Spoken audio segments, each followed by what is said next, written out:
Hey, Manuscript Bible Study trainers of trainers. Barbara Ettinger here in snowy New England. I'm so disappointed that I'm not able to be with you in person, missing the Monday and Tuesday training time together. But the weather had other plans, and hopefully I'll be able to get in Tuesday night, Lord willing.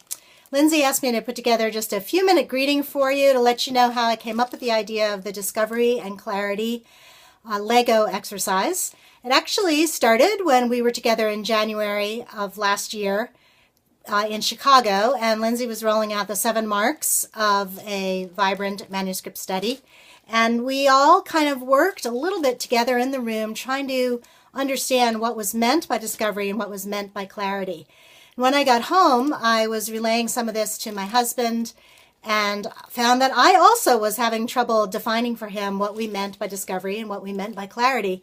And so that kind of got my wheels turning, and I was wondering, what could we do that could actually demonstrate or give people a hands-on opportunity to explore what discovery feels like, to explore what clarity feels like. And I am a mom of 2 men who once were boys, and I still have hundreds, probably thousands of Legos in storage up in the closet. And so it got my wheels turning, and I started to think about what we could do using something like Legos that would give people an opportunity to play a little bit in the midst of maybe a long training day, but that would also serve as a metaphor. It's not a perfect metaphor, but as a metaphor for what we do when we have 100% on the end of the teeter-totter discovery, and what that feels like, what that sounds like, and what the results are.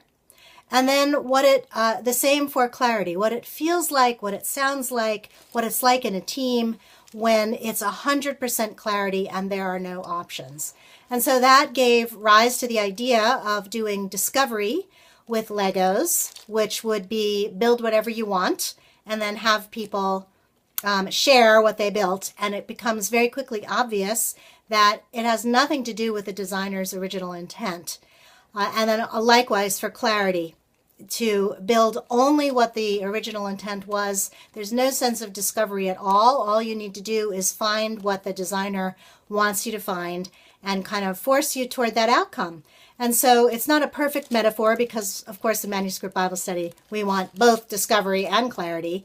But to be able to play a little bit in the midst of a long training day and to help people to understand that some learners prefer discovery and doing that in community, while other learners prefer clarity and doing that together in community, and that good hospitality and good leadership mandates that we provide a good balance of both discovery and clarity.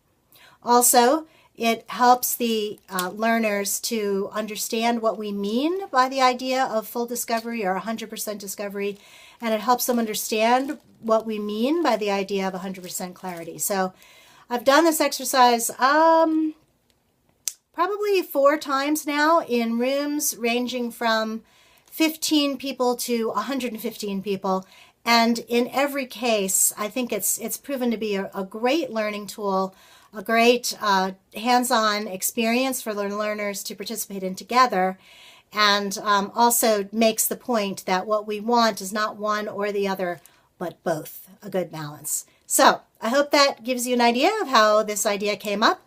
Enjoy your time together, and Lord willing, we'll see you Tuesday night, probably Wednesday morning. God bless.